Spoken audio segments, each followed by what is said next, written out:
السلام عليكم ورحمة الله وبركاته. الحمد لله رب العالمين والصلاة والسلام على رسوله الكريم وعلى آله وصحبه أجمعين.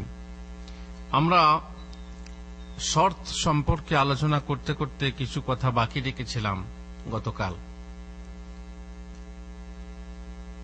সেই যে শর্ত সম্পর্কে বলেছিলাম যে ইসলামের নীতি হলো আল মুসলিমুনা আলা শুরুতিহিম, যে শর্তে উভয় পক্ষে রাজি হবে সেই শর্ত পালন করা জরুরি। কিন্তু যে শর্ত বাধ্য করানো হয় মানতে, যেমন একটা শর্ত বুঝতে পারবেন, আপনি বাংলাদেশ থেকে সৌদি আরবে এলেন, কি শর্তে 1000 রিয়াল বেতন দেওয়া হবে। তারপরে এখানে আপনাকে আপনার স্পন্সর বলল যে 1000 না, তোমার যে কাজ তুমি ভালো পারছো না, আমি যে শর্ত লাগিয়েছিলাম সেটা হচ্ছে এই শ্রেণীর কাজ, তোমার যে কাজ সেই কাজের বেতন 1000 হয় না, তোমাকে 800 দেব। এবারে আপনি সেই শর্ত যদি মেনে নেন যে ঠিক আছে আমি 800-তেই কাজ করব, তাহলে সমস্যা নেই। কিন্তু যদি আপনি মানতে বাধ্য হন, আপনি জানেন যে না আমার প্রতি জুলুম করা হচ্ছে, আমার 200 রিয়াল কম দিয়ে আমার প্রতি জুলুম করা হচ্ছে, আর আমি যদি কাজ না করি তাহলে আমাকে দেশে পাঠিয়ে দেবে, অথচ আমি 1-1.5 লাখ টাকা খরচ করে এসেছি, তাহলে আমাকে পথে বসতে হবে। এখন আপনি সেই শর্ত মানতে বাধ্য হলেন। এইভাবে যদি কেউ কাউকে শর্ত মানাতে বাধ্য করে তাহলে সেটাও তার জন্য অন্যায়, এটা হবে জুলুম। ঠিক সেইভাবে স্বামী স্ত্রীর ক্ষেত্রেও যদি আপনি কোনো শর্ত পালন করতে বাধ্য করেন, তুমি শর্ত পালন না করলে আমি তোমাকে তালাক দেবো, এখন সে বেচারি কি করবে, কোথায় যাবে? তার আর কোনো উপায় নেই, এই স্বামীর ভাত খেয়েই তাকে জীবন অতিবাহিত করতে হবে। সুতরাং সে বাধ্য হয়ে মেনে নিচ্ছে আপনার কথাটা, অথচ তার মানার কথা নয়। এক্ষেত্রে স্বামী কি হবে? জালেম হবে। কিংবা শ্বশুর শাশুড়ি কি হবে? জালেম হবে। যেটা অন্যায় সেটা অন্যায়। কথা ছিল, বিয়ের আগে কথা ছিল যে কি গো বিয়ায় কি দেবে। আমাদের দেশে তো বুঝতেই পাচ্ছেন, সবের কথা পরে, আগের কথা আগে। কিসের কথা? সব কথাই ফাঁকা, আসল কথা টাকা। এই জন্য জামাই যখন বেড়াতে আসে তখন জিজ্ঞেস করে জামাই টাকার গো, তখন লোকেরা ঠাট্টা করে বলে জামাই টাকার গো, জামাই টাকার, বলে জামাই টাকার। যেমন প্রশ্ন সেই রকমই উত্তর। কেন বলে? যেহেতু টাকা দিয়ে জামাই কেনা হয়েছে। কিন্তু না, তাকে টাকা দিয়ে পণ যৌতুক দিয়ে জামাই বানানো হয়, কিন্তু সে কেনা গোলামের মতো কাজ করে না। যদিও সে লাঞ্ছিত হয়, সে আবার দাবি দেওয়া যদি কিছু বাকি থাকে তাহলে বুঝতে পাচ্ছেন যে সেই মেয়ের সংসার করা বড় কঠিন হয়ে যায়। মোহর কেবল নামমাত্রে বাঁধা হয়েছে। মোহর দেওয়া হয়েছে কাকে? জামাইকে। বলে জামাই হয়েছে, সে টাকার জামাই। তারপরে যে বাবা এখন পারলাম না, আগামী বছরে ধান উঠলে দেবো, কি ব্যবসায় হলে হলো। আপনার ধান হলো না, বন্যায় ভেসে গেল, কিংবা আপনার ব্যবসায় আপনি ক্ষতি বসে গেলেন, আপনার ব্যবসায় ক্ষতি হলো, পারলেন না শোধ করতে, কিন্তু আপনার মেয়েকে একটা একটা করে গঞ্জনা ভৎসনা সহ্য করে সেখানে সহ্য করতে হবে। কোথায়? শ্বশুর বাড়িতে।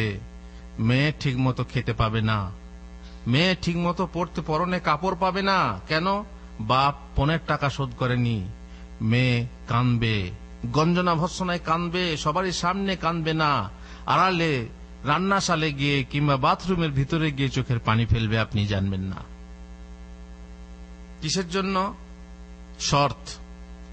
বাবা শর্ত লাগিয়েছিল বিয়ের সময় বা আগামী বছরে দেবো, আগামী বছরে দেবে, কিন্তু আগামী বছরে দিতে পারলো না। তার জন্য মেয়েকে এত কথা সহ্য করতে হয়। এমনকি বাড়িতে যদি কোনো বিপদ ঘটে তো সেই বিপদ ঘটার কারণ কাকে বানানো হয়? ওই মেয়েকে, ওই ফকিরের মেয়ে, ওই গরিবের মেয়ে, ওই দুঃখিনীর মেয়ে। আল্লাহু আকবার। এই মেয়ের মনে শান্তি থাকে না। বাড়িতে গেলাম, হঠাৎ করে শুনলাম যে অমুকের মেয়ে বাড়িতে বিয়ে হয়েছে, বাড়িতে বসে আছে। কি ব্যাপার, শ্বশুর বাড়ি যায় না কেন? আর বাবা বলো না, সাইকেল দেওয়ার কথা ছিল। গরিব মানুষ তো, গরিব মানুষের তো দাম আছে, তাই না? একটা গরিব যে লেবার খেটে খায় সে বিয়ে করবে তারও দাম আছে, কমসে কম ঘড়ি সাইকেল দিতে হবে। সাইকেলটা দিতে পারেনি, সাইকেল দিতে পারেনি, তাই মায়ের বাড়িতে পাঠিয়ে দিয়েছে। কথা সহ্য করা যায় না। এই জন্য আমি দিনী ভাইদেরকে বলি যে এই শ্রেণীর মেয়েদেরকে খেয়াল করবেন, যারা হারাম, এটা হারাম, একে এই হারামে সহযোগিতা করা ঠিক না। আপনি বিয়ে সাহায্য কেউ চাইতে এলে খবরদার পণ দেওয়াতে, যৌতুক দেওয়াতে সহযোগিতা করবেন না। কিন্তু হয়ে গেছে, ফেসে গেছে, বিয়ে হচ্ছে না, এখন দেওয়া কথা হয়েছে, তারপরে সেই মেয়েকে নিয়ে যায় না ওই সাইকেলের জন্য। আপনার টাকা থেকে ওই একটা সাইকেল কিনে দিয়ে ওই মেয়েকে আপনি শ্বশুর বাড়ি পাঠিয়ে দেন, আপনার কত সওয়াব হবে আপনি কল্পনা করতে পারবেন না। ঠিক সমাজে এইভাবে খেয়াল করতে হবে, সমাজের সামাজিকতা বজায়, এবং মানুষের সুখ শান্তি কোথায়, বিবাহে, দাম্পত্যে কিভাবে মানুষ শর্ত পালন করতে না পারলে কি অবস্থাটা হয়, এটা আপনার জেনে রাখা উচিত, জানা ভালো। বহু সংসারে এরকম আছে পণ যৌতুক দিতে না পারার ফলে। আর জানেন আপনি যে এই শর্ত পালন করা কন্যা পক্ষের জন্য কি, কন্যা পক্ষের জন্য যদি সে শর্ত পালন না করে কেউ বাধ্য করতে পারবে না। যেমন যদি কেউ কুকুর বিক্রি করে, কুকুরের মূল্য চাইতে এলে কি বলা হয়েছে, হাতে মাটি দিয়ে দাও, ধুলো দিয়ে দাও। কিন্তু মুশকিল হচ্ছে যে আমাদের দেশে তো ইসলামী আইন নেই যে আপনার যেমনি সে আপনার কেস করবে যে আমি টাকা পেলাম না। অবশ্য দেশের আইনে আছে পণ নেওয়া বা যৌতুক নেওয়া নিষিদ্ধ। যদি আপনি কেস করেন আপনার কি হবে, শাস্তি হবে। কিন্তু তাকে শাস্তি দিলে আপনার মেয়ের সংসারটা কি হবে? ফলে কেউ যায় না কেস করতে, গোপনে গোপনে তলায় তলায় টাকা নেওয়া দেওয়া চলে, বুঝতেও পারে না সরকার। কেন? যেহেতু বুঝে গেলেই তো সে মেয়ের প্রতি কি ব্যবহার করবে তারা। এই যেমন এখানে অনেকে বলে কাফিলের বিরুদ্ধে কেস করব, বেতন দেয় না। ভাই কেস করবেন, তাড়াতাড়ি করেন না। কেস করলে তো সে আরো রেগে যাবে, তাই না? সে আপনাকে আরো বেতন দেবে না, এটা সেটা করে কাটাকাটি করে আপনাকে শেষকালে এমন ফাঁসিয়ে এমন ঝুলিয়ে রাখবে, শেষকালে খরচ মেরে আপনাকে পাঠিয়ে দেবে, আপনি কিছুই করতে পারবেন না। সুতরাং একটা মানুষকে রাগিয়ে দেওয়া ঠিক না। এই হিসাবেই সরকারকে জানায় না লোকে যে মেয়ে কষ্ট পাচ্ছে, কি টাকা বাকি আছে আমার কাছে, টাকা চাচ্ছে, জুলুম করে টাকা চাচ্ছে। এমনকি বহু মানুষ আছে ঘর জমি বন্ধক রেখে নিজের মেয়ের পণের টাকা পরিশোধ করে। এমনকি বহু মানুষ আছে যে বিয়ের টাকা, পণের টাকা, যৌতুকের টাকা পরিশোধ করার জন্য ভিক্ষা করে। মসজিদে আপনারা অনেক সময় দেখবেন যে মধ্যবয়সী লোক, সে সত্যি, অবশ্য কিছু ভিখারি আছে যারা ভ্যাক না করলে ভিক মেলে না বলে, তাদের কথা আলাদা, ঠকবাজদের কথা আলাদা। কিন্তু দেখবেন বহু কন্যাদায়গ্রস্ত, তারা উঠে বলে বাবারা কন্যাদায়ে পড়েছি, বাবারা আমাকে সহযোগিতা করো, এই বলে তার চোখের পানি থামে না। তখন মানুষ তাকে সহযোগিতা করে। এই ক্ষেত্রে বলা হয় যে না, পণ যৌতুকের জন্য আমরা দেবো না, কিন্তু বিয়ের একটা খরচ আছে, সেই খরচের জন্য, যেহেতু এখন পরিবেশে লৌকিকতা হয়ে গেছে যে মেয়ের বিয়েতেও খরচ দিতে হবে, সেই ক্ষেত্রে বাবারা কন্যাদায়ে পড়েছি যখন শোনা হয় কথাটা, কন্যা, আর এই কন্যাদায়ে পড়া কতটা কষ্ট। মা আয়েশা রাদিয়াল্লাহু তাআলা আনহা বলছেন যে আমি বাড়িতে ছিলাম, রাসূলুল্লাহ বাড়িতে ছিলেন না, এক মেয়ে তার দুটি কন্যাকে নিয়ে আমার বাড়িতে ভিক্ষা করতে এলো। আমার বাড়িতে ভিক্ষা করতে এসেছে, আমার বাড়িতেই তো কিছু নেই। খুঁজে খুঁজে মাত্র 3টে খেজুর পেলাম, 3টে খেজুর মেয়েটার হাতে দিলাম।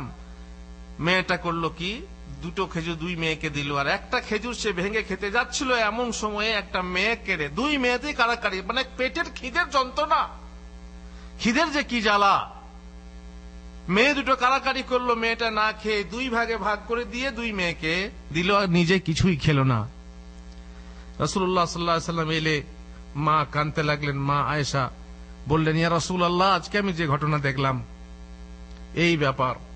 রাসূলুল্লাহ সাল্লাল্লাহু আলাইহি ওয়াসাল্লাম বললেন যে এই কন্যাদায়গ্রস্ত হবে, আল্লাহ তাআলা কন্যাদায়গ্রস্ত হওয়ার পরে তা সত্ত্বেও তাকে সুন্দরভাবে মানুষ করবে এবং সুপাত্রে পাত্রস্থ করবে।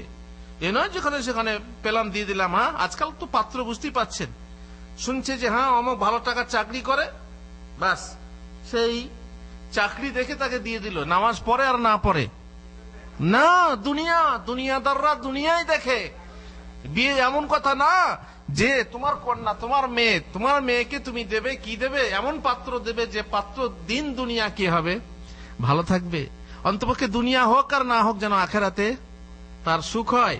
কিন্তু বাপরা তা দেখে না, দুনিয়া দেখে, দুনিয়া না। সুপাত্রে যখন পাত্রস্থ করবে, এই মেয়েরা কিয়ামতের দিনে ওই বাপের জন্য, ওই মায়ের জন্য জাহান্নামের পর্দা হয়ে যাবে, জাহান্নামে যাবে না। কারণ বড় কষ্ট করেছে। মেয়ে মানুষ করা বড় কঠিন। মেয়ে দুর্বল, এই দুর্বল জিনিসকে আগলে আগলে রাখা, বদনাম হওয়ার ভয়, কোথাও পা পিছলে যাওয়ার ভয়, কোথাও মানে মান সম্মান, কুল মান সম্মান যাওয়ার ভয়, তারপরে বিয়ের পরে কত রকম ঝামেলা, স্বামী স্ত্রীতে বনি বনাও না হওয়ার ভয়, কত রকম আছে। কিন্তু আল্লাহ তাআলা এই সব তার বদলা দেবেন কিয়ামতের মাঠে, সবের বদলা দেবেন না। তার জন্য কি হবে? আল্লাহ তাআলা তাকে জাহান্নামে দেবেন না। এ হলো কন্যাদায়গ্রস্ত বাবা। কন্যাদায়ে পড়েছি, বাবারা সহযোগিতা করুন, ভিক্ষা করে করে। আর এই লজ্জা লাগে না এই কাপুরুষকে যে ভিক্ষার মানও দিতে? আমি জানি না তুমি চুরি করবে না ভিক্ষা করবে। চুরিও করে অনেকে, নিজের পণের টাকা শোধ করতে চুরি করতেও বাধ্য হয়, সে ঘুষ খায়। আপনারা জানেন যে ঘুষ কেন খায় মানুষ? ঘুষ কেন খায়? যে পুলিশের চাকরি করে বা অন্য কিছু চাকরি করে, ঘুষ কেন খায়? ঘুষ খায়, এক হচ্ছে সে কোনো টাকায় মানে দায়গ্রস্ত হয়ে পড়ে, অথবা তার স্ত্রীর কথায়, হ্যাঁ তো অনেক অমক চাকরি করে, তার বিল্ডিং হয়ে গেল, অমক চাকরি করে, তাহলে তোমায় কি করছো, তোমার চাকরি কিসের?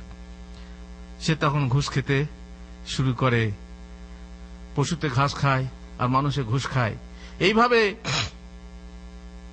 যারা পণের টাকা শোধ করতে ভিক্ষা করে, মানুষের সহযোগিতা করে, আর এই জামাই সেই ভিক্ষার টাকা খায়। শুধু এটাই না, পণের টাকা, পণের দায় আপনার স্বার্থে বা পণের দায় থেকে মুক্ত হতে বহু মানুষ খুব চালাকি করে থাকে। এবং চিট ফান্ডের, আপনারা শুনছেন চিট ফান্ডের কথা, 2 বছরে ডবল হবে, 3 বছরে ডবল হবে, তখন কিছু টাকা কষ্ট করে জোগাড় করে সেই ফান্ডে দিয়ে দেয়। ফলে সেখানে গিয়ে ধোকা খায়। এই যেমন দেখছেন কত লোক আত্মহত্যা করলো, কত লোকে আত্মহত্যা করলো। বলছে আগামী বছরে মেয়ের বিয়ের কথা ছিল, হঠাৎ করে শুনলো কি যে ফান্ডটা কিসের? হ্যাঁ, চিট ফান্ড, মানে সে টাকা আর ফেরত পাবে না, আত্মহত্যা করলো। তেমনি যারা বেশি চালাক, তারা হয়তো মেয়ে জন্মার পর থেকেই 5,000 টাকা ফিক্সড করে দাও। ফিক্সড করলে পরে সেই টাকা 5 বছরে 7 বছরে ডবল, তারপরে 7 বছরে তার ডবল, তারপরে 7 বছরে তার ডবল। মেয়ের বয়স যখন 21 হয়ে যাবে, তখন সেই টাকা কত টাকা হবে, সেই টাকা পণে যৌতুকে দেওয়া হবে। এই টাকা হালাল না হারাম? আরে হারাম, হারাম। ফিক্সড ডিপোজিটের টাকা হারাম, সুদের টাকা। কিন্তু হারামের টাকা হারামখোর খাক। জামাই যেমন হারামখোর, তুমি পণের টাকা, তাই না? পণ নেওয়াও হারাম, পণের টাকা খাওয়া হারাম। তো তোমাকে হারাম থেকে দিলে সমস্যা কি? তুমি যদি হারামি খাবে তো শুয়োর খাও আর গরু খাও, একই তো কথা। তো হারামের টাকা হারামখোর খাক, আর পণের টাকা ওইখান থেকে আসুক, থেকে ফিক্সড ডিপোজিট থেকে। লজ্জা লাগে না? এতেও লজ্জা লাগে না? মার সমাজে হয়তো কিন্তু গোপনে গোপনে করে তা হয়, কিন্তু পরিবেশে তো জানাজানি হয়েই যায় যে এইভাবে শোধ করছে, এইভাবে শোধ করলো। দেখবেন আপনি একটা মেয়ের নামে যখন ফিক্সড ডিপোজিট থাকে, সেই মেয়ের বিয়ে হতে কষ্ট হয় না। আপনি দেখবেন সম্বন্ধ আসছে, তখন হয়ে যায়, প্রকাশ হয়ে যায়, কি বলে আপনার প্রচার হয়ে যায় এলাকাতে, অমুকের মেয়ে আছে, সে ভালো, যে চাকরিওয়ালা জামাই হয় তো 1 লাখ টাকা পাবে। তো এখন তো 1 লাখ টাকা কিছুই না, আগে ছিল 1 লাখ টাকা অনেক বেশি, তাই না? এখন 5 লাখ ধরুন, 5 গুণ কি 10 গুণ কি না, ব্যাংক ব্যালেন্স আছে। ব্যাংক ব্যালেন্স মানে কি? ফিক্সড ডিপোজিট আছে। তখন দেখবেন সেই মেয়েকে কেড়ে নিয়ে, যদিও সে মহিলা হোক, যদিও সে দেখতে অসুন্দরী হোক, ওই টাকার আলোতে তার মুখে দিয়ে মুখটাকে সুন্দর বানাবে। টাকার কি বলে আপনার ক্রিম লাগিয়ে তার চেহারাটাকে সুন্দর বানাবে। তখন কালো চলবে, সমস্যা কি? কালো মেয়েদের কি বিয়ে হয় না? আসলে ও বলছে না, ও নিজের হৃদয় থেকে দয়া দেখিয়ে বলছে না, আসলে টাকার লোভে বলছে। টাকার লোভে পড়ে সে কালো মেয়েকেও ধলো বা পরিষ্কার বানিয়ে নেয়, যে অনেক কথা আছে।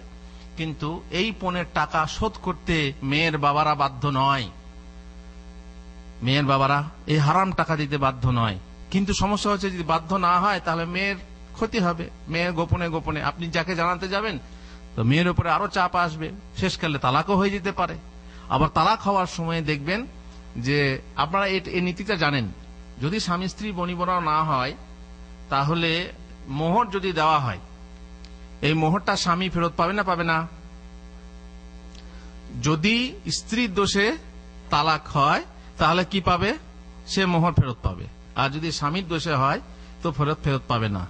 এবার মোহর তো না, মোহরের উল্টো যেটা, পুরুষ যে মোহরটা নিয়েছে, পণের টাকা নিয়েছে, সাইকেল নিয়েছে, ফ্রিজ নিয়েছে, টিভি নিয়েছে, খাট পালং অনেক কিছু।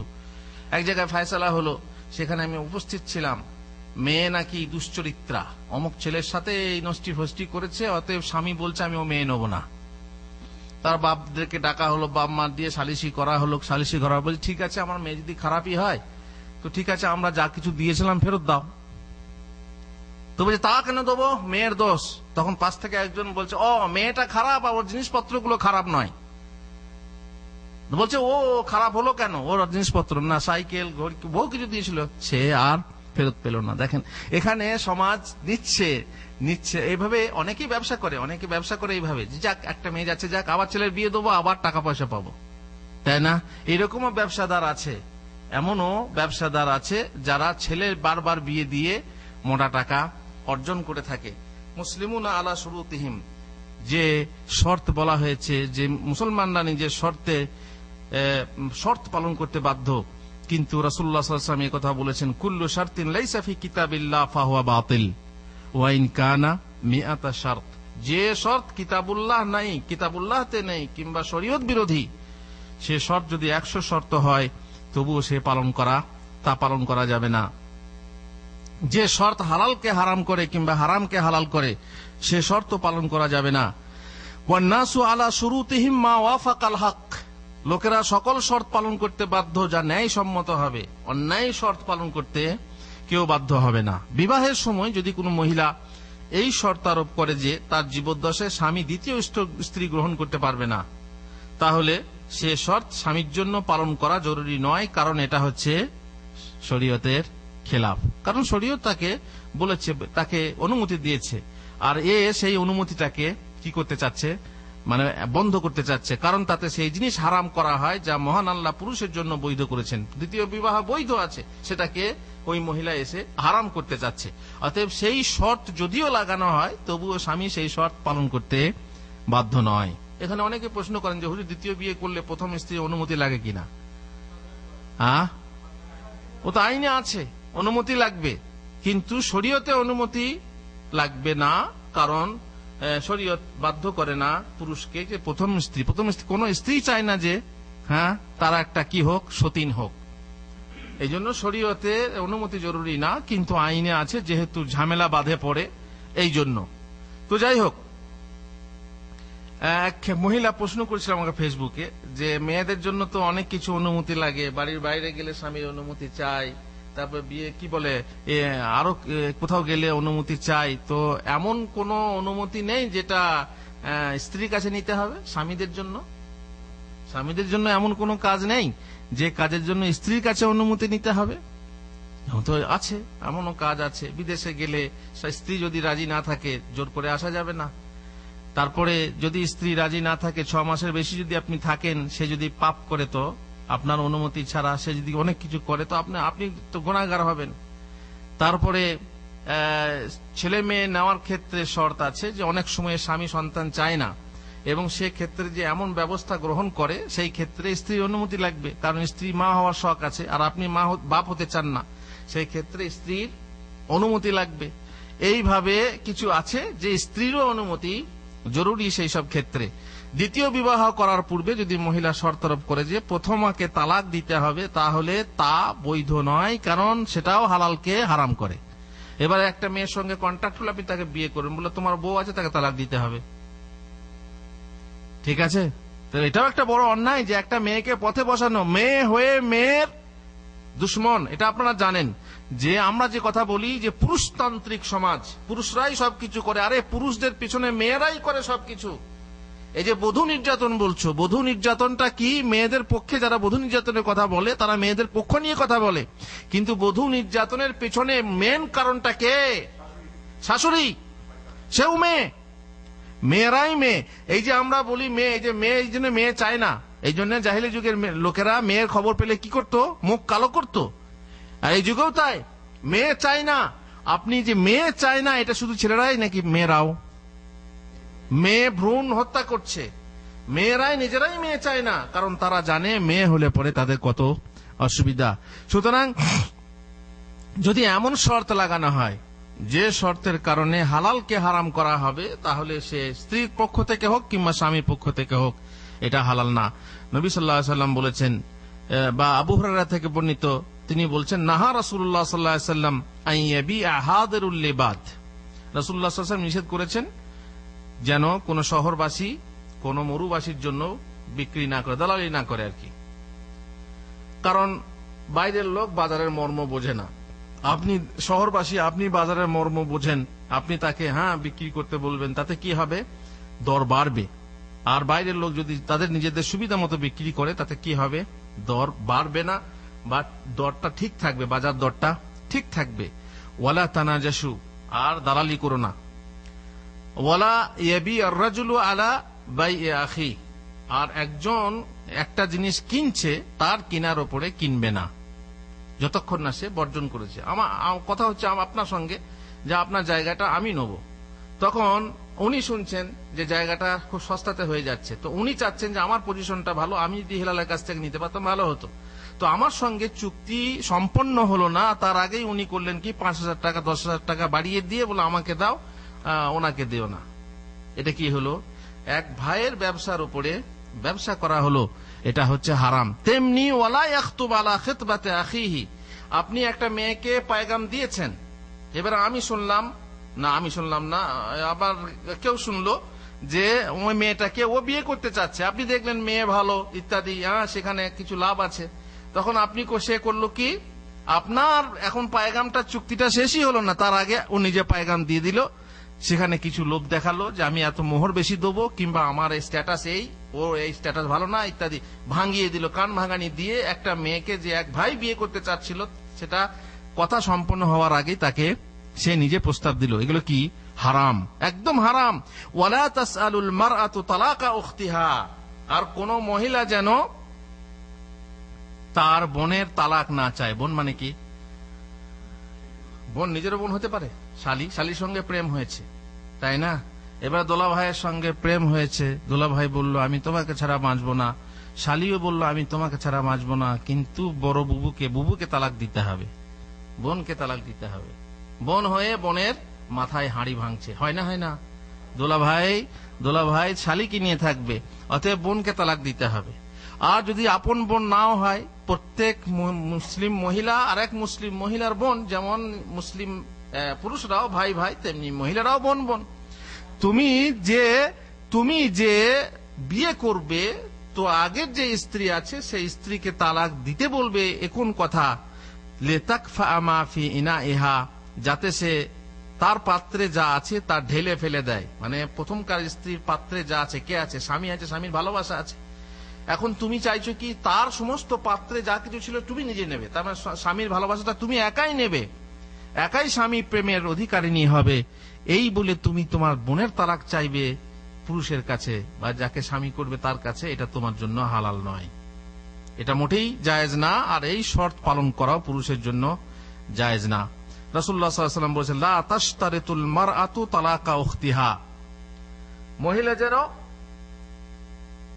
তার বোনের তালাকের শর্ত না লাগায়, তার মানে সতীন আছে, সেই সতীনকে তালাক দিতে হবে তবে আমি তোমাকে বিয়ে করব, এরকম শর্ত যেন না লাগায়। বহু মহিলা বহু রকম শর্ত লাগায়, আপনাদেরকে আগেও বলেছিলাম। কেউ বলে আমি পড়বো, কেউ বলে আমি চাকরি করব, কেউ বলে আমি মায়ের বাড়িতে থাকবো, কেউ বলে আমি তোমার বাড়িতে যাব না, বা অমুক শহরে যাব না, কি বিদেশে যাব না।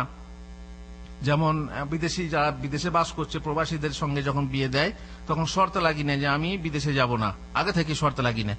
কেউ বিদেশে আসার জন্য পেরেশান থাকে, আর কেউ বলে আমি বিদেশে যাব না, যার যেমন মন।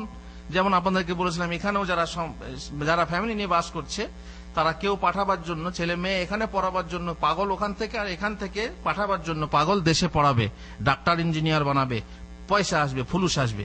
তো এক এক মানুষের বোঝ হচ্ছে এক এক রকমের। আমি এক বিয়েতে হাজির ছিলাম সৌদি আরবের মাজমা শহরে, এক বিয়েতে লেখালেখি করছিলাম। হঠাৎ করে জিজ্ঞাসা করা হলো যে মহিলার কোনো শর্ত আছে কিনা। তো হুজুর বললেন, মানে যে কাজী আর কি, কাজী বললেন তা আমি, তোমরা জিজ্ঞেস করবে না, আমি জিজ্ঞেস করবো না, আপনি জিজ্ঞেস করুন। তারপর টেলিফোন ধরিয়ে দেওয়া হলো অন্দরমহলের। জিজ্ঞেস করলো তুমি কে? বলে আমি অমুক। তোমারই কি বিয়ে হচ্ছে? বল জি হ্যাঁ। তুমি স্বামীকে চেনো? বলছে চিনি। তোমার কোনো শর্ত আছে? তখন প্রথমত শর্ত বললো যে আমি পড়াশোনা করছি, আমাকে পড়াশোনা করতে দিতে হবে এবং সেই জন্য আমাকে কলেজে নিয়ে যেতে হবে আর কলেজ থেকে নিয়ে আসতে হবে যতদিন পড়া শেষ না হয়েছে। তারপর যদি আমি চাকরি পাই, চাকরিতেও অনুমতি দিতে হবে। এ হলো শর্ত। দ্বিতীয় একটা শর্ত আছে শেখ। কি শর্ত? বলছে আমার স্বামী যার সঙ্গে আমার বিয়ে হবে সে সিগারেট খায়, সিগারেট খাওয়া ছাড়তে হবে। হ্যাঁ মাশাআল্লাহ। হ্যাঁ, তখন স্বামীকে জিজ্ঞেস করছে, কারণ ওর সামনেই কথা হচ্ছে, তুমি কি সিগারেট খাও? তখন লজ্জিত হয়ে বলছে জি হ্যাঁ আমি খাই। তো তোমার সাথে যার বিয়ে হবে, তোমার হবু বউ বলছে তোমাকে সিগারেট খাওয়া ছাড়তে হবে। না ইনশাল্লাহ আমি ছেড়ে দেবো, ইনশাল্লাহ আমি ছেড়ে দেবো। তখন কাজী সাহেব মেয়েটাকে বললেন যে হ্যাঁ ওয়াদা করছে যে আমি সিগারেট খাবো না, ছেড়ে দেবো। বলছে ওয়াদা নয়, ওই শর্তে লেখা হোক। ওই যে ওদের সেই ওসিকা বলে, ওসিকা তো নেকা, ওইখানে কটা পাতা থাকে, সেখানে শর্তগুলো লেখা হয়। তো আমি নিজের হাতে লিখছি, সেখানে বলছে লেখা হোক ওসিকাতে যে আমার স্বামী জীবনেও সিগারেট খাবে না, যেদিনে সিগারেট খাবে সেই দিনে আমার 1 তালাক গণ্য হবে। দেখছেন মেয়ে পরোয়া নেই। কারণ এখানে জানেন, এখানে মেয়েদের পরোয়া নেই, তার কারণ এখানে মেয়েদের দাম বেশি। এখানে লক্ষ লক্ষ রিয়াল দিয়ে বিয়ে করতে হয়, এখানে তার ফোন দিয়ে বিয়ে করতে হয় না। আমাদের দেশের মতো হলে বুঝতেই পাচ্ছেন কি অবস্থা ছিল। বলতো হ্যাঁ টাকায় একটা মেয়ে, তারপর 12টা ফাও। হ্যাঁ, একটা মেয়ে পাওয়া যায় বা 12টা ফাও পাওয়া যায়। সেই দেশে হলে তো কোনো ব্যাপারই ছিল না, তোর মতো মেয়ে দরকার নেই, আমার কত মেয়ে আছে। কিন্তু এখানে মেয়ে পাওয়া খুব মুশকিল। এই জন্য ভালো মেয়ে পেতে, আর তার এত বড় পাওয়ার যে যেদিনে বিয়ে বা সিগারেট খাবে সেদিনে আমার 1 তালাক গণ্য। আল্লাহু আকবার। কোনো ভয় নেই, জীবনের কোনো ভয় নেই। আর এখানে আপনারা জানেন যে কোনো বয়সে মেয়েদের বিয়ে হয়, সমস্যা নেই। আর যেহেতু একাধিক বিয়ে এখানে লজ্জাকর না, আমাদের দেশে লজ্জাকর। সেখানে মানে লোকেরাও হাসে, লোকেরা দুটো বিয়ে শুনলে পরে হ্যাঁ তাকে নিয়ে মজাক করে, ঠাট্টা করে, ইত্যাদি ইত্যাদি। তো যাই হোক, শর্ত যদি ভালো হয় তাহলে স্বামী কিন্তু সেই শর্ত পালন করতে বাধ্য। স্বামী যদি বিবাহের পূর্বে শর্তারোপ করে, স্ত্রী তার ওয়ারেস হবে না। যদি স্বামী বলে আমি তোমাকে বিয়ে করব কিন্তু আমি মারা গেলে তুমি ওয়ারেস হবে না, তার মানে আল্লাহর আইনের হস্তক্ষেপ হচ্ছে না, হচ্ছে না। স্ত্রীকে হক দিয়েছে আল্লাহ তাআলা। কত হক দিয়েছেন? যদি ছেলে মেয়ে থাকে তাহলে 2 আনা, আর ছেলে মেয়ে না থাকলে 4 আনা। তো সেই হক থেকে বঞ্চিত করার জন্য আপনি শর্ত লাগাচ্ছেন, এটা তো নিশ্চয়ই অন্যায় হবে। যেমন বহু পরিবেশে এমন ঘটে থাকে, বাড়িতে দাসী চাই কিন্তু সে বাড়িতে অন্য কোনো লোক নেই। একজন মহিলাকে বাড়ির ভিতরে একাকিনী কাজ করালে বিপদ ঘটতে পারে। গম্য নারী পুরুষের একাকী নির্জনতা অবলম্বন শরীয়তে নিষিদ্ধ বটে। মানে বউ বলছে যে আমি তোমাকে বিয়ে করব কিন্তু বাড়িতে কি চাই? দাসী চাই। দাসীটা যে তুমি আনবে, সেই দাসী নিয়ে এসে বাড়িতে তোমার স্বামীর সঙ্গে সে নির্জনতা অবলম্বন করবে, আর তাতে তোমার নিজের মাথায় নিজেই হাঁড়ি ভাঙবে, সে কথা খেয়াল করে না। সুতরাং যা ঘটার তা সরি বিয়ের মাঝে ঘটে, তাহলে তা দোষ নেই। কিন্তু তার সন্তানরা খরচ ও মিরাজ ভাগের ভয়ে সম্ভ্রান্ত মহিলাকে বিবাহ করতে বাধা দেয়। বাধ্য হয়ে বয়স্ক বাবা এমন এক দাসীকে বিবাহ করে, তার নিকট থেকে দাসীর কাজ নেয়, যাকে মিরাজ থেকে বঞ্চিত করার জন্য প্রথমেই শর্ত আরোপ করে। কথাটা বুঝলেন? মনে করুন মা মারা গেছে, সেখানে ভালো সংসার, সেই সংসারের ছেলে মেয়ে সবাই আছে। এখন বাপ বলছে আমার খিদমতের জন্য একটা মেয়ে চাই, আমি বিয়ে করব। তো ছেলে মেয়েরা রাজি হবে এমনিতে? ওরে বাবারে, বুড়ো বয়সে দুধ তোলা রোগ, বুড়ো বয়সে দুধ তোলা রোগ। এখন তুমি আর বিয়ে করবে কেন? এখন বিয়ে করার শখ হলো কেন? তো বলছে না, যেহেতু বিয়ে করলে তার ছেলে মেয়ে হবে, আমাদের সম্পত্তি কি হয়ে যাবে? হ্যাঁ, ভাগ বাটোয়ারা হয়ে যাবে, তারা বেশি ভাগ পেন, আমাদের ভাগটা কমে যাবে না। অতএব বাপকে বিয়ে করতে দেওয়া হবে না। বাপ মরছে মরুক, বাপের খিদমতও করবে না, বউ দিয়েও করাবে না। আর এমনও খিদমত আছে যে খিদমত ছেলে মেয়ের জন্য কারোর জন্য সম্ভব না, সুতরাং করতেও দেবে না, তাকে কষ্ট দেবে। আর তখন বাপ বাধ্য হয়ে তখন পরামর্শ দেয়, বাধ্য হয়ে বলে কি যে একটা মেয়ে, এমন মেয়ে দেখো যে মেয়ে তাকে শর্ত লাগিয়ে নাও যে মরার পরে তোমাকে বঞ্চিত করা হবে, তুমি কোনো ওয়ারেস হবে না, এই বলে শর্ত আরোপ করে। কিন্তু এই শর্ত পালনীয় নয় এবং বঞ্চনা বা বঞ্চিত করাও জায়েজ না। অনুরূপ আইবুড়ো নাম দূরীকরণার্থে কোন ধনী স্ত্রী তার স্বামীর উপর ওয়ারেস না হওয়া শর্ত আরোপ করলে তাও পালনীয় নয়। যেমন মনে করুন বিয়ে হচ্ছে না, মেয়ে বললো কি যে আমি যে কোনো একটা পুরুষকে বিয়ে করবো স্বামী হিসাবে, কিন্তু মরার পরে আমি বড় লোকের মেয়ে, আমার অনেক সম্পত্তি আছে, তুমি ওয়ারাস হবে না, তুমি কিন্তু এসে দাবি করবে না যে আমার স্ত্রী ছিল অতএব তার অর্ধেক সম্পত্তি কি 4 আনা সম্পত্তি আমি পাবো, এই বলে দাবি করতে পাবে না। এই শর্ত যদিও লাগায় তবুও সে শর্ত পালনীয় নয়। যেহেতু এমন শর্ত বাতিল, তবে বিবাহ শুদ্ধ কিন্তু শর্ত বাতিল। একটা প্রশ্ন এসেছিল আমাদের কাছে যে যৌতুক নেওয়া, পণ নেওয়া বিবাহ শুদ্ধ কিনা। মনে করুন একটা ছেলে বিয়ে করবে, হাফেজ সাহেবরা পণ নিচ্ছে, মলি সাহেবরা পণ নিচ্ছে, তো আমরা নেবো না কেন, তাই না? তো বিয়ে করবে, শর্ত লাগালো যে 1 লক্ষ টাকা লাগবে আর 5 ভরি গয়না লাগবে। এই শর্তের ভিত্তিতে কি হয়ে গেল, বিবাহের দিন হয়ে গেল। তারপরে বিবাহের দিন বর এলো, কাজী সাহেব বিবাহ পড়াচ্ছেন, কি গো কত মোহর বাঁধবো। তারপর মোহর বাঁধার কেসা তো আপনারা জানেনি। মোহর বাঁধা হলো, 1 টাকা নগদ দেখ আর 1 টাকায় নগদ দেখ দিল। এখন মনে করুন 1 লাখ টাকা সে মোহর বেঁধেছে, দেখ আর না দেখ, আর ও নিচ্ছে শ্বশুরের কাছ থেকে কত, 1 লক্ষ টাকা আর 5 ভরি স্বর্ণ। ঠিক আছে, বিয়েটা যে পড়াবে কাজী সাহেব, মোহর দিয়ে বিয়ে পড়ানোর কথা, সেক্ষেত্রে মোহরটাকে দেন মোহর বানিয়ে দিল, মোহরটাকে দেন মোহর বানিয়ে দিল। পরে দেখা যাবে, বউয়ের কাছে মাপ চেয়ে নেবো, বউ মাফ করে দিল তো খালাস। এ কথা তো কোরআনই আছে, বউ মাফ করে দিলে সমস্যা নেই, তাই না? এ তো জানাই আছে কোরআনের কথা। এখন প্রশ্ন হলো, লোকেরা প্রশ্ন করে যে এই বিয়ে হালাল হবে কিনা, যে বিয়েতে দেওয়ার কথা সেখানে দেওয়া হয় না, উল্টে কি করা হয়, নেওয়া হয়, এই বিয়ে হালাল হবে কিনা। তো ফতোয়া হলো যে বিয়ে হালাল হবে কিন্তু শর্ত বাতিল। যেহেতু সে মোহর দিয়ে বিয়ে করার নিয়ম যেটা সেটা হচ্ছে, কিন্তু তলায় তলায় নেওয়ার যে শর্তটা আছে এই শর্ত বাতিল। এই শর্ত পালন করতে মেয়ের বাবা বা মেয়ে পক্ষ বাধ্য নয়।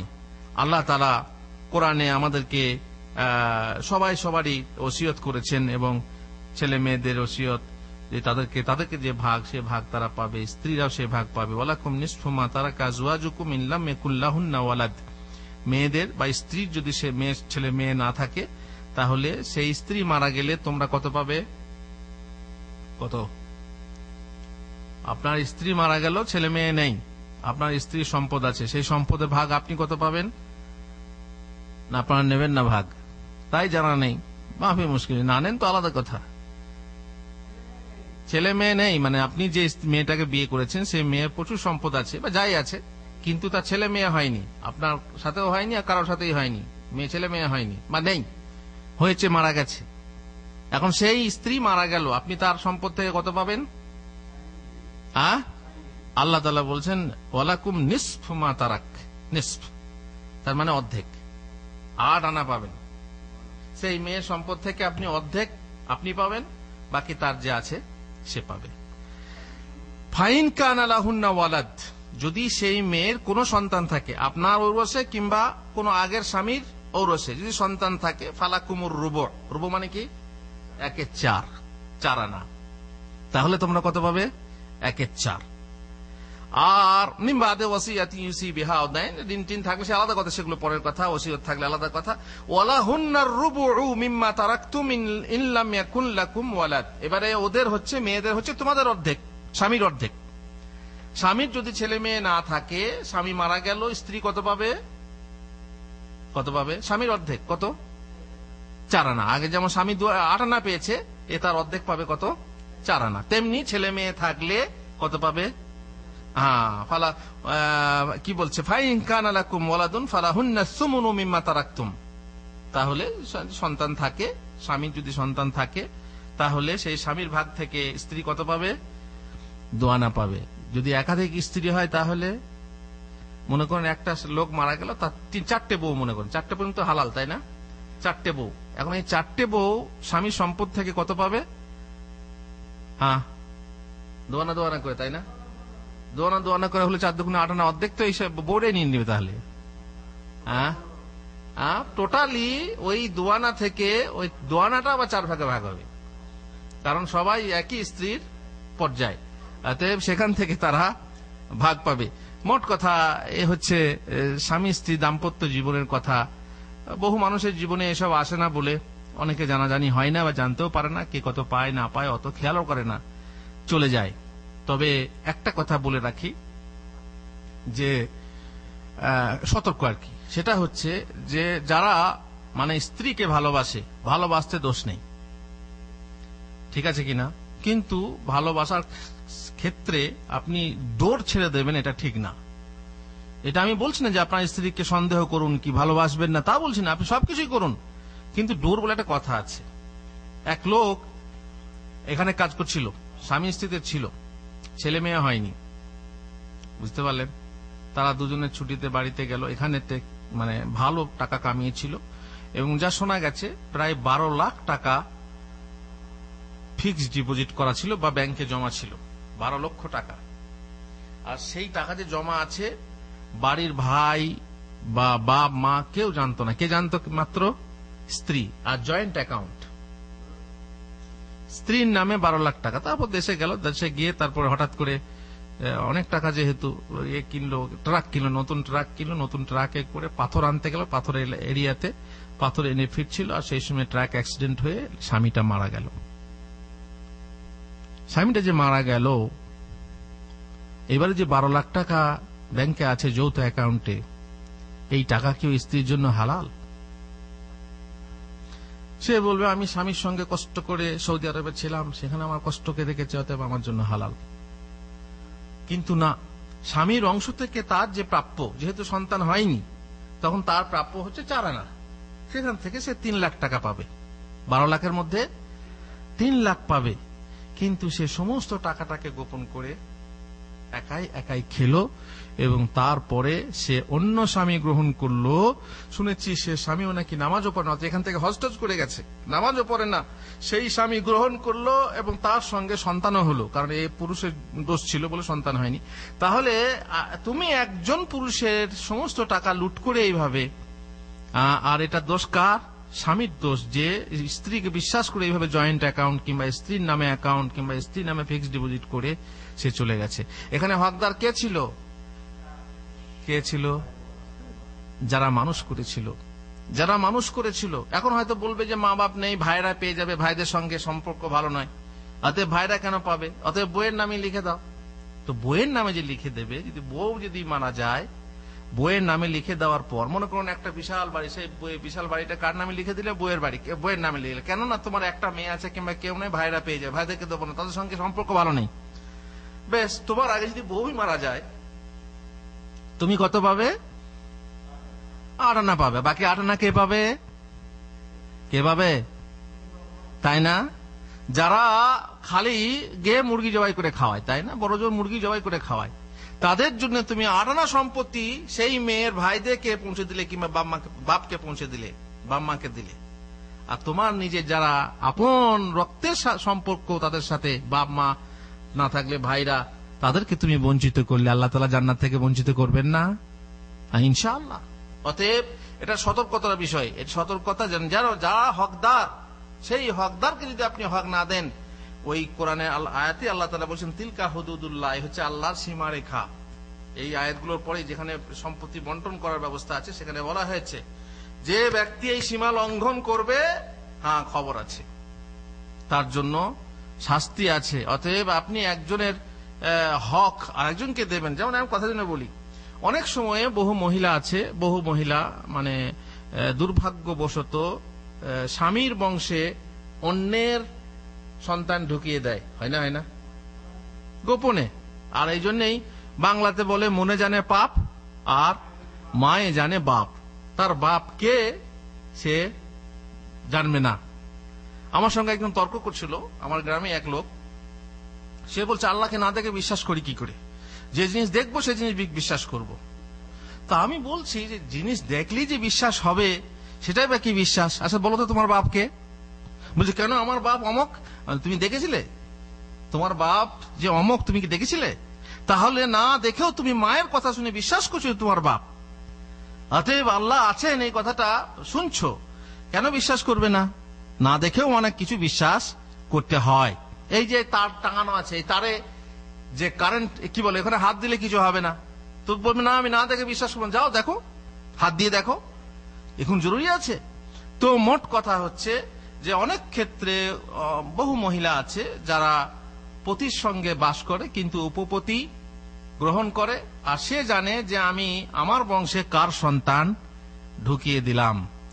তখন অনেক ক্ষেত্রে জানতে পারলেও এরকম আমাদেরকে জিজ্ঞাসা করা হয়। মদিনায় একজন ছিল, সে তার ওই অবস্থা, সে বাড়ি গেছে, বাড়ি গিয়ে জানতে পেরেছে যে তার স্ত্রীর পেটে বাচ্চা, আর সে প্রকাশও করে দিয়েছে কার বাচ্চা সেটাও বলে দিয়েছে। এবারে সে নিজের সম্মান বাঁচাতে গিয়ে সেই বাচ্চাটাকে নিজের বাচ্চা বলে চালিয়ে দিতে হলো। অথচ শরীয়ত সেই বাচ্চা হচ্ছে কি আপনার হারাম বাচ্চা, যাকে আমাদের দেশে কি বলা হয়, হারামই বলে, হারাম সন্তান বলে, জারজ সন্তান বলে। সেই সন্তান আপনার ওয়ারিস হবে যে আপনার আসলে ওয়ারিস না। এই ক্ষেত্রে যারা বলি, যারা প্রেম করে বিয়ে করে এবং বিবাহ হওয়ার আগে, বিবাহ বন্ধনের আগে পেটে বাচ্চা থাকে, সেই বাচ্চা কিন্তু আপনার ওয়ারিস হবে না। যদিও আপনারই বাচ্চা, তবুও গ্যারান্টি নেই, আপনি জানেন না যে আপনার না কার।